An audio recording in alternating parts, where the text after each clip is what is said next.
Internet est un miracle. Imagine un livre qui tiendrait dans ta poche et toutes les pages sont remplies de l'entièreté de la connaissance humaine. Voilà ce qu'est Internet. Donc Internet est un miracle, mais il peut aussi devenir un fléau dans certains cas, comme plus ou moins tout le monde le sait. Et quand la quantité d'informations disponibles dans un domaine devient trop importante pour le cerveau humain, les connaissances capitales se noient parmi les connaissances utiles mais pas nécessaires. Ces connaissances utiles mais pas nécessaires priment petit à petit sur les connaissances capitales, notamment parce qu'elles provoquent de l'excitation, de la surprise.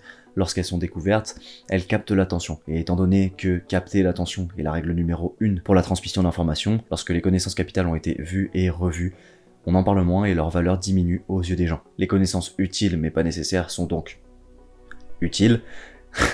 Putain, je vous prends pour des gosses, hein. Quel enfer. Les connaissances utiles mais pas nécessaires sont donc effectivement utiles, mais doivent être utilisées pour optimiser quand et seulement quand la priorisation ne suffit plus. Priorisation puis optimisation. Pas l'inverse. Lorsque j'ai découvert que la perte de poids tenait à un principe aussi simple que si tu dépenses plus de calories que tu en ingères, tu perds du poids, j'ai commencé à réellement perdre du poids. Je suis passé de 85 à 70 kg en à peu près 3 mois aux alentours du confinement, donc j'étais maintenant sec, enfin, mais j'étais maigre. Objectivement, j'avais un petit peu de pec, un petit peu de triceps, très légèrement, et beaucoup de jambes parce que je faisais beaucoup de pompes et beaucoup de squats, mais t'aurais pas dit que j'étais volumineux. Et la majorité de la raison se trouvait dans mon alimentation. Je suivais le principe de la perte de poids, le principe du déficit calorique, mais je ne suivais pas le principe de la composition corporelle. Quel est ce principe? Pourquoi dans tous les domaines dans lesquels tu cherches à développer, il te faut prioriser avant d'optimiser? Et quel est le levier à prioriser dans le cadre d'une perte de gras? C'est ce qu'on voit aujourd'hui dans ce deuxième épisode du 18-year-old guide. Le guide de la transformation à 18 ans by moi, Mathieu, enchanté, qui, une fois complet, permettra à n'importe qui de commencer sa vie d'adulte en étant sec. Avant d'atteindre la classique partie profonde, réflexion, un peu philosophie de comptoir comme je l'ai appelé dans une des vidéos, il me semble important de jeter un œil au concept de macronutriments, tout simplement parce que ça reste un guide de sèche, et même si j'aime beaucoup les parties dans lesquelles je réfléchis et je transmets la pensée à laquelle je suis arrivé, il faut quand même de la théorie, puis ensuite de la mise en pratique. Donc les macronutriments, c'est des nutriments dont le corps a besoin en très grande quantité pour obtenir l'énergie nécessaire à son bon fonctionnement. On compte 3 macronutriments dont tu as très certainement entendu parler: les glucides, les lipides et les protéines. 3.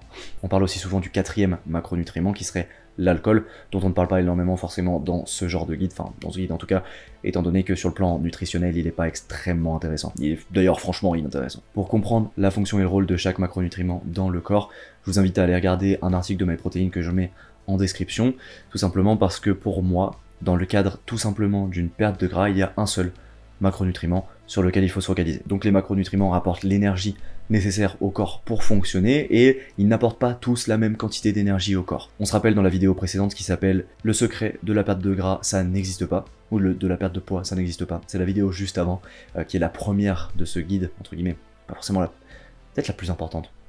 La dernière qui est sortie, cette énergie est mesurée en calories. 1 gramme de protéines apporte 6 calories au corps humain. 1 gramme de glucides apporte 6 calories au corps humain, et les lipides, 1 gramme de lipides apporte 9 calories au corps humain. Donc on peut voir directement que les lipides sont la source la plus dense d'énergie pour le corps. C'est notamment une des raisons pour lesquelles on conseille de ne pas manger trop gras. On conseille souvent aussi de ne pas manger trop sucré. De mon point de vue, effectivement il ne faut pas manger trop sucré, mais pas pour le simple dogme que le sucre c'est mauvais, mais tout simplement parce que les aliments sucrés ont tendance à être moins rassasiants et à engendrer plus de suralimentation. On a tendance à manger beaucoup plus facilement d'aliments sucrés en grande quantité que par exemple des fibres ou des protéines. Pourquoi il est intéressant de parler des macronutriments dans le cadre d'une perte de gras? Tout simplement parce qu'on cherche justement à faire une perte de gras. On peut faire une petite distinction entre perte de poids et perte de gras. Perte de poids, selon moi, c'est une perte générale de masse de ton corps. Donc que tu perdes du gras, du muscle, tu t'en tapes. Si tu veux juste perdre du poids en règle générale, je vois pas pourquoi une personne chercherait à perdre seulement du poids. On va aller chercher à perdre du gras. Le but, en général, quand on fait une transformation physique, c'est d'obtenir un corps avec suffisamment de masse musculaire et suffisamment peu de masse graisseuse. Donc dans le cadre d'une perte de poids générale, entre guillemets, on s'en tape pas mal de quels macronutriments on va consommer. On va tout simplement essayer de réaliser un déficit calorique. En revanche, si ton objectif c'est de perdre majoritairement du gras et de ne pas perdre énormément de muscles, tu vas vouloir prêter un tant soit peu attention à tes macros. Et c'est justement ça que j'ai appelé le principe de la composition corporelle. Je dis tu vas devoir prêter un tant soit peu attention à tes macros. Pour être très honnête, je ne contrôle absolument pas mes lipides et mes glucides. Je les regarde pas tant qu'ils me permettent de réaliser soit un déficit calorique, soit une maintenance, suivant mes objectifs du moment. Prioriser, puis optimiser. Pas l'inverse. 99% des gens, dont je fais partie, n'ont pas atteint le plancher de l'optimisation. 99% des gens ne sont pas concernés par le besoin d'optimisation. Ce que j'appelle le plancher de l'optimisation, c'est le niveau à partir duquel tu vas devoir fournir beaucoup plus d'efforts pour de faibles rendements. Avant ce plancher, la progression que l'on peut obtenir grâce au levier / connaissance capitale peut être fulgurante et ça peut durer un certain temps avant d'atteindre le palier stagnation, le haut de la courbe des rendements décroissants, qui nécessite de s'intéresser à l'optimisation. Par définition, l'optimisation va permettre de dépasser ce plancher, mais souvent au prix d'efforts disproportionnellement élevés par rapport à la quantité de résultats supplémentaires qu'on peut espérer. Et optimiser signifie chercher le rendement optimal.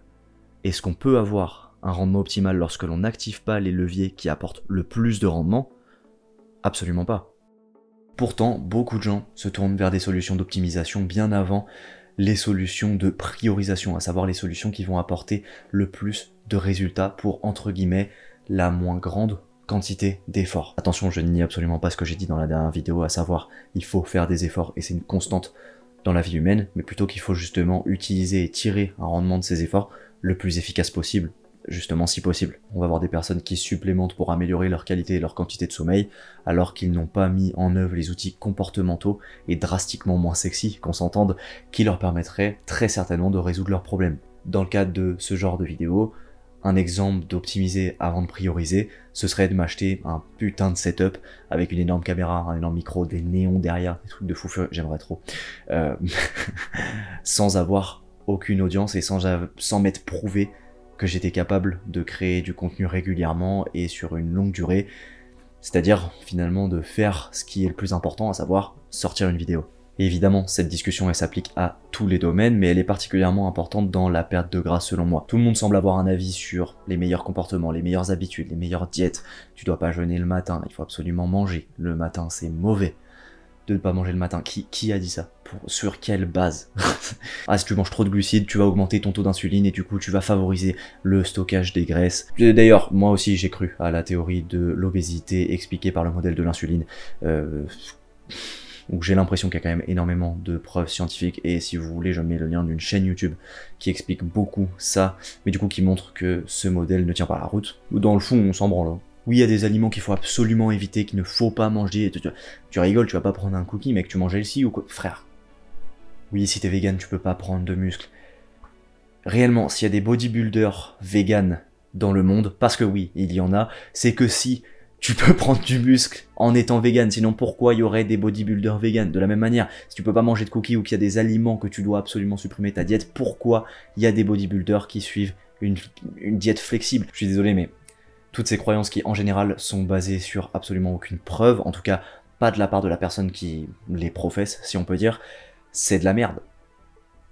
Vraiment. Et même s'il y a un fondement à ces croyances, prenons l'exemple de si t'es trop longtemps en déficit calorique, tu vas ralentir ton métabolisme. Oui, effectivement, le ralentissement du métabolisme existe, mais dans des quantités infimes, dans des magnitudes infimes. Les études qui ont été réalisées sur ce sujet, en général, montraient que le ralentissement du métabolisme, c'est-à-dire la diminution de la quantité de calories qui est brûlée par le corps au repos chez des individus qui sont en déficit calorique, est extrêmement faible. Je me souviens plus des ordres de grandeur, mais surtout, ces individus chez qui c'était extrêmement faible, le déficit calorique qu'ils subissaient était immense. Réellement. Donc selon moi, il faut vraiment faire la différence entre quelque chose qui, oui, a une influence, et quelque chose qui doit être priorisé. Parce que l'influence dont on parle sur certains comportements qu'il y a des personnes qui suivent vraiment radicalement, c'est une influence qui est extrêmement infime.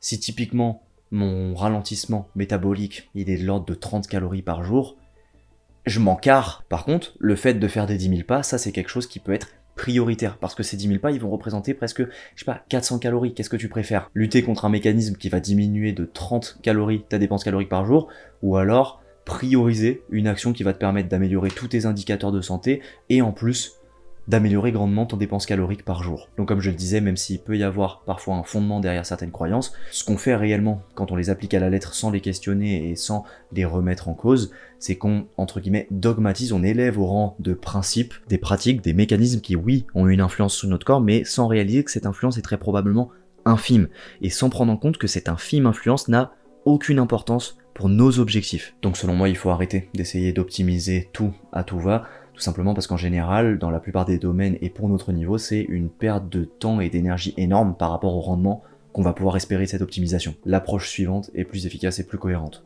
Commencer à regarder quel est mon objectif, puis quels sont les leviers qui ont le plus d'influence sur mes résultats pour cet objectif.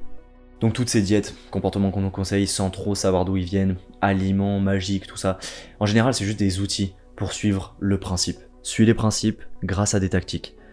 Lorsque tu réalises que les tactiques ne sont que des outils permettant de suivre les principes, tu es capable d'identifier 20% des actions qui amènent à 80% des résultats. Sans ça, suivre les 80% d'actions qui apportent 20% des résultats est vraiment très peu rentable. Et les 3 seuls principes, selon moi, dont tu as besoin pour une perte de gras, c'est justement celui qu'on a évoqué dans la dernière vidéo, à savoir créer un déficit calorique. Le deuxième, celui de la composition corporelle dont je vais parler dans quelques secondes. Et le troisième, dont je parlerai dans la prochaine vidéo. Maintenant, je nuance mon propos, si tu veux optimiser, tu peux le faire. Ça ne veut pas dire qu'il ne faut pas optimiser, attention. Ça veut dire que selon moi, si tu as un objectif, tu dois d'abord prioriser ce qui a le plus d'impact et les pratiques qui ont le plus d'impact sur ton objectif pour ensuite optimiser avec des pratiques qui vont te permettre d'aller grappiller les quelques pourcents de progression que tu ne peux pas avoir juste en priorisant. Et parfois c'est juste sympa d'optimiser, parfois ça nous permet vraiment de nous plonger dans le domaine, de gagner en connaissance, de gagner en compréhension du domaine. Typiquement, moi, me renseigner sur la nutrition pour parfois optimiser quelques trucs, mais juste pour le fun, ça m'intéresse et ça me permet de me plonger plus profondément dans le monde de la nutrition. Les protéines, le seul macronutriment à prioriser dans une perte de gras. Comme je l'ai dit dans la dernière vidéo, dans les 3 ans qui suivent une perte de poids, 95% des personnes reprennent ce poids. Faisant partie des 5% qui n'ont pas repris ce poids, le but de ce guide est de t'expliquer comment moi je fonctionne et de te permettre de répliquer les mêmes résultats que j'ai eu moi en t'évitant toutes les erreurs que j'ai fait sur la route. Et en ce qui concerne les macronutriments, personnellement, je ne regarde que mes protéines. Pourquoi? Parce que les protéines sont le macronutriment qui, associé à la destruction de fibres musculaires, permettent le maintien et la construction de masse musculaire. Par ailleurs, je crois, mais je suis pas sûr que c'est à vérifier, que des études ont montré que le simple fait de consommer une certaine quantité de protéines stimulait la croissance musculaire sans même réaliser de destruction de fibres musculaires. Peut-être que je me trompe, n'hésitez pas à me débunker. Ce qui nous amène au deuxième principe de ce guide, à savoir le principe de la composition corporelle. Si tu consommes une quantité suffisamment élevée de protéines associée à une activité physique qui provoque une destruction des fibres musculaires, alors tu favorises la conservation et la construction de masse musculaire et l'élimination de masse grasse. En gros, si tu consommes une quantité suffisamment élevée de protéines, tu maximises tes chances de perdre en majorité du gras et tu limites la quantité de masse musculaire que tu peux perdre lors d'un déficit calorique. Et donc pourquoi je ne regarde pas mes lipides, je ne regarde pas mes glucides, mais je regarde simplement mes protéines? Déjà parce que c'est beaucoup plus simple, et le sujet de cette vidéo étant de prioriser ce qui a le plus d'importance et le plus d'impact sur mes résultats, c'est la quantité de protéines que je vais ingérer et mon déficit calorique si j'ai envie de perdre du gras. Mais surtout, la recherche en nutrition a montré que à calories et à protéines égales, la perte de gras entre les différentes distributions de glucides, lipides est exactement la même. Ce qui signifie que à protéines et à calories égales, si le reste de tes apports énergétiques est composé à 90% de glucides et 10% de lipides, tu vas perdre exactement la même quantité de gras que la personne qui va avoir 90% de lipides et 10% de glucides.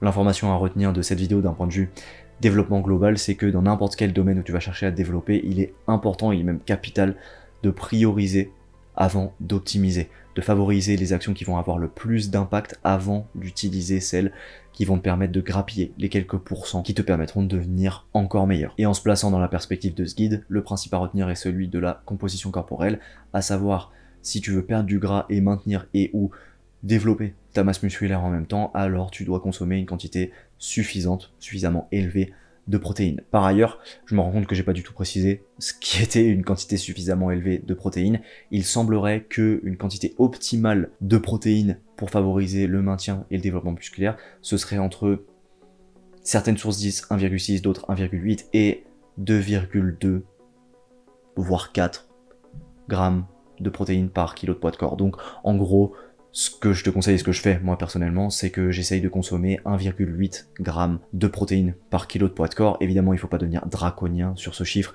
Par ailleurs, petit point pratique que je mentionne parce que j'ai fait l'erreur lorsque je commençais à perdre du gras, c'est que quand tu comptes tes protéines, lorsque tu essayes de contrôler ta quantité de protéines sur une journée, une technique qui peut être extrêmement pratique, c'est de télécharger une application comme MyFitnessPal qui va, lorsque tu rentres tes consommations, te donner à la fois tes calories, à la fois tes macros. Donc là, tu peux clairement suivre le nombre de protéines que tu consommes par jour. Mais si tu le fais à la mano, moi je le fais en général à la calculette de mon téléphone parce que je commence à pas mal connaître les aliments. En général, on a tendance à ne compter que les protéines qui sont issues des sources de protéines primaires, si on peut dire. Ce qui veut dire, si je mange, je sais pas, 100 g de petits pois, 100 g de riz et 200 g de poulet, j'aurais eu tendance, au début, lorsque je commençais à perdre du poids, je comptais que les 200 g de poulet, à savoir 40 g de protéines. En réalité, sur ce repas de 100 g de riz, 100 g de petits pois, 200 g de poulet, tu vas avoir 200 g de poulet, soit 20 g de protéines x 2, 40 g, plus 7 g, je crois, de protéines pour le riz, et 8 g de protéines pour les petits pois, en gros. Donc en fait, tu vas avoir 55 g de protéines, et non pas 40, ce qui est considérable par rapport à ce que tu aurais prévu et ce que tu aurais compté à la base. Donc voilà, petit tips, parce qu'on peut avoir l'impression qu'on mange zéro protéine, qu'il faut bouffer énormément de sources de protéines primaires, mais au final, avec une alimentation un peu variée, on arrive facilement, on arrive bien à un niveau de protéines assez élevé. Donc avec ces 2 seuls épisodes, si j'ai bien fait mon travail, on peut déjà perdre du poids de manière certaine, et en plus de ça, améliorer notre composition corporelle, c'est-à-dire baisser notre pourcentage de graisse et augmenter notre pourcentage de masse musculaire. Pourquoi en premier je fais ces 2 vidéos? Parce que selon moi, ce sont 2 leviers qu'il faut actionner en priorité. Plus on entrera dans le guide, plus on rentrera dans l'optimisation, dans les tactiques en comparaison avec les principes, parce qu'on aura priorisé ce qui doit l'être. Dans le prochain module, j'aborderai le 3e et dernier principe de la perte de gras selon moi. Donc pour résumer, voici nos 3 commandements de la perte de gras. Le déficit calorique. Si tu ingères moins de calories que tu en dépenses, tu perdras du poids. Le principe de la composition corporelle. Si tu consommes assez de protéines, tu perdras du gras et maintiendras, voire construiras de la masse musculaire. Et le 3e, to be continued. Sur ce,